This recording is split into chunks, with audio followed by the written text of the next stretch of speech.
Hello everyone and welcome to Doodle's Gone Digging, and today we're actually going to discuss the iron bias feature within the Equinox 600 and 800. This video is for the people that have just got the machine or are new to the hobby with the machine. I see on social media and on forums people always asking what's the best settings, what you're using for finding all their finds that they're finding, but they don't, and then go and change their machines, but don't fully understand what they're changing within the machine settings, in the sense of what they're asking the machine to do and the performance that it's going to give. So hopefully after this we'll be able to have an understanding of what we're asking the machine to actually do and what it's going to do for us and when to use it. Anyway, we'll get straight into it. So today we're going to talk about the iron bias. We'll call it tutorial, obviously, so that you hopefully learn how to understand what we're asking the machine to do for the Equinox 600 and 800. First of all, we actually need to understand what this iron bias feature is and what it's doing for the machine. So, the iron bias feature within the machine is where we as detectors can change the thresholds, and what this does for the machine is allow the Equinox the likelihood to be able to identify a target as iron, a ferrous or non-ferrous piece of metal. Yeah, and that's basically that whole function is ID separating a ferrous and non-ferrous piece of metal. Also, we need to understand, since we're asking the machine to do this, what is a ferrous and non-ferrous piece of metal? Well, the word ferrous was derived from the Latin word ferrum, meaning iron. Yeah, the ferrous word itself is an adjective, which means the presence of iron. Ferrous metals include such things as steel, pig iron, alloys of iron, with such metals like stainless steel. Yeah, and up behind me you can actually see a few of the examples: carbon steel, stainless steel, cast iron, wrought iron and mild steel. The kind of things that we may not necessarily want to dig. Yeah, and then we've got a non-ferrous metal. Yeah, the kind of things that we do want to dig. Okay, and these are made up of alloys that does not contain iron in large amounts. Okay, so any metal or alloy that's not got a large amount of iron in it. Some of these alloys do have iron in it. Okay, not everything's exempt from iron.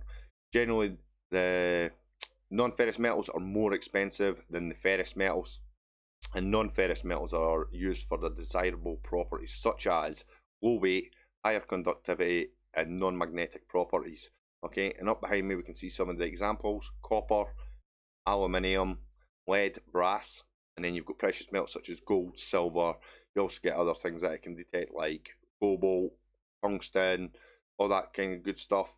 Too many to just put up on the slide anyway, but a good example of where alloys do have iron in them is our modern day 1p or 2p. Okay, they have iron cores in them, and you'll find that they kind of give an iffy signal sometimes. If once the coin's been in the ground for a period of time, yeah, the iron core starts to degrade, rust, and split up.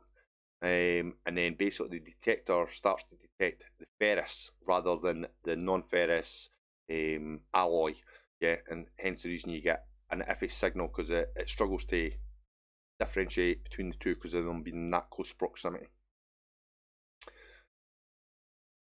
The Equinox 600 and 800, there's an equivalent settings table just up behind me. Okay, but the reason being for that is the Equinox 600 can only go up to, in the iron bias settings, of up to 3, whereas the Equinox 800 can actually go all the way to the iron bias setting of 9. Okay, the 600's FE1 is not the same as FE1 in the Equinox 800. Okay, so if you were to set an FE1 on the 600, it equates to the Equinox 800 FE3, and FE3 in the 600 is the equivalent to FE9 in the 800. Okay, in my opinion, it's just basically the 800 can basically fine tune a little bit better on the 800 than you can 600. So when you actually get into the iron bias mode, okay, there are actually 2 iron bias modes now within the detectors, because as from September 2019 there was an update 2.0 that brought out the second bias mode, okay, F2. Alright, the original manufacturer setting is FE, and then obviously they brought out F2. Now F2 mode can only be used in multi-frequency, but As well as that, when you select one of these modes, it disables the other. So if you're in FE mode, it disables the F2 mode, and if you're in F2 mode, it disables the FE mode. They don't get used concurrently, it's one or the other. Okay, why did they bring out the F2 mode? Well, they say it's more likely ID separate things like bottle lids, rusty nails, that kind of thing, better in the F2 mode. But as I say, F2 can only be used in the multi-frequency side. It can't be used in the singular frequency. I like to transfer through into singular frequencies sometimes to try and identify targets and stuff. So I tend to stick with the FE modes. So how do we actually get to adjust iron bias? Okay, well, what you have to do is go to your machine, switch it on, and then basically press the cogwheel. Pressing the cogwheel will put you into the user menu of the Equinox 800 and 600, okay, and then you'll see the little symbol come above the noise cancel. Then if you depress the cogwheel again for a further half second, say, just a quick press, it'll move along and it'll go along the ground balance, volume adjust, threshold, etc. until you get to above recovery speed. Once you're above recovery speed, you then need to depress the cogwheel for a further 2 seconds and hold it, okay? And what that will do is drop you into the advanced settings of the Equinox, okay? And you'll drop into the default manufacturer iron bias mode of FE, okay? And from there, you can set wherever you want it, i.e. FE9 if you wish, or FE0, or in between. It's up to you, okay? As I says, there are 2 iron bias modes, so how do you get to the second iron bias mode? Well, it's quite simple. There's a tick/X button next to your plus button on the Equinox, yeah, and that's known as your accept and reject button, okay? If you push that, it will drop you into the F2 mode. Once you put the F2 mode on, like before, it disables the FE mode, okay? So just be careful when you're choosing what mode you want to be in, okay? As I says, F2 only works in multi-frequency and not in your singular frequency. Just remember that if you're using singular frequencies, okay? And then from there, it's the same as the FE mode. The plus and minus will take you up and down your table to whatever iron bias you wish to try, okay? And it's all about experimenting. So what is the effects of this iron bias? As I said before, it's the likelihood of your detector ID separating ferrous from a non-ferrous piece of metal, okay? So what happens is, say for instance, under the coverage of your coil, okay, as you swing, you actually have ferrous pieces of metal there, but you have a nice little non-ferrous piece of metal, which we're looking for to dig up, okay? When you're at the higher end of the table, FE9 for instance, and your detector then will more likely ID it, the ferrous metal, okay, but it will block out the non-ferrous metal signal, okay, because it's IDing it as a ferrous metal.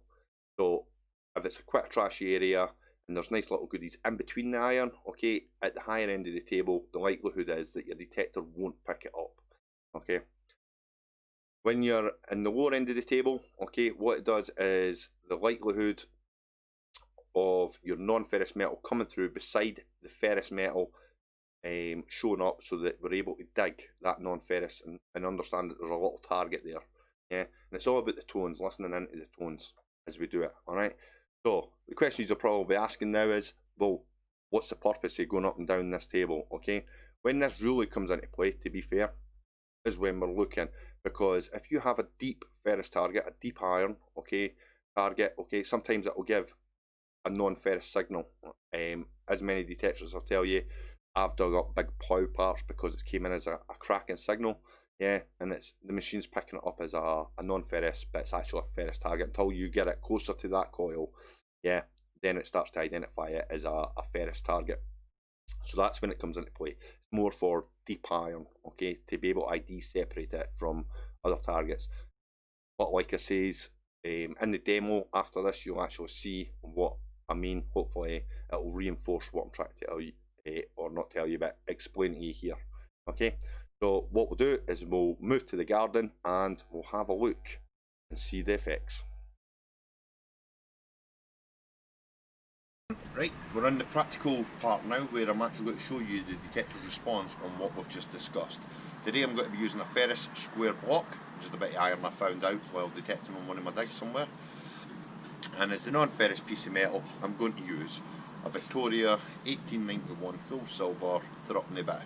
And hopefully the ferrous metal will mask the non-ferrous piece of metal, the threepenny bit, as you'll see during the demo. And then as we come down the scale towards FE2, 1 and 0, the threepenny bit will start to show through and actually mask the iron. So let's get to it, turn the camera around, we'll get started. Right folks, as we see from here, it's pretty quiet, okay? So what we'll do is we'll take the iron, the ferrous piece of metal, and we'll place it down, yeah? So, all metal mode,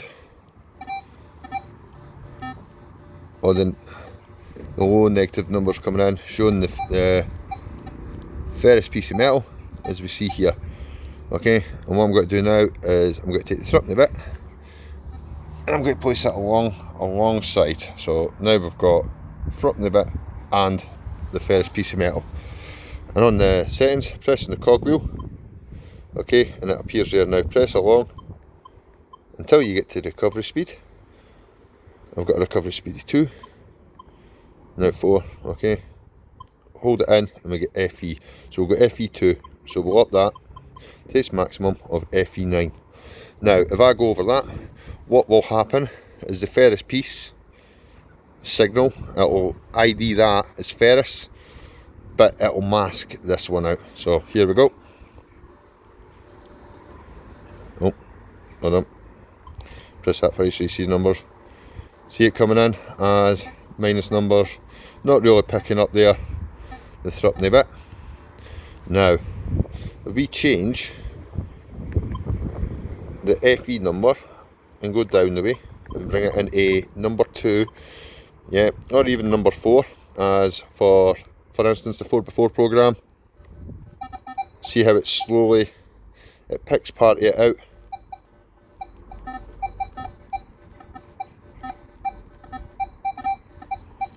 It slowly gets it, a signal. You might possibly dig it, however, if we go a little bit further, let's bring it down to 2.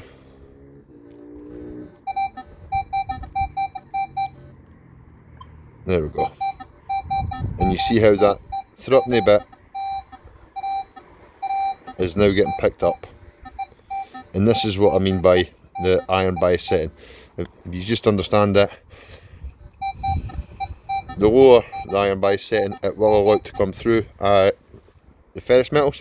It does mean that you may dig more ferrous than non-ferrous metal, but at the same time we get to pull out the nice signals in between that iron.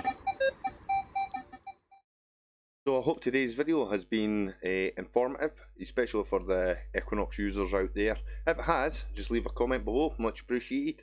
Don't forget to like and subscribe, and I'll catch you all on the next video. Good luck, happy hunting, and take care everyone.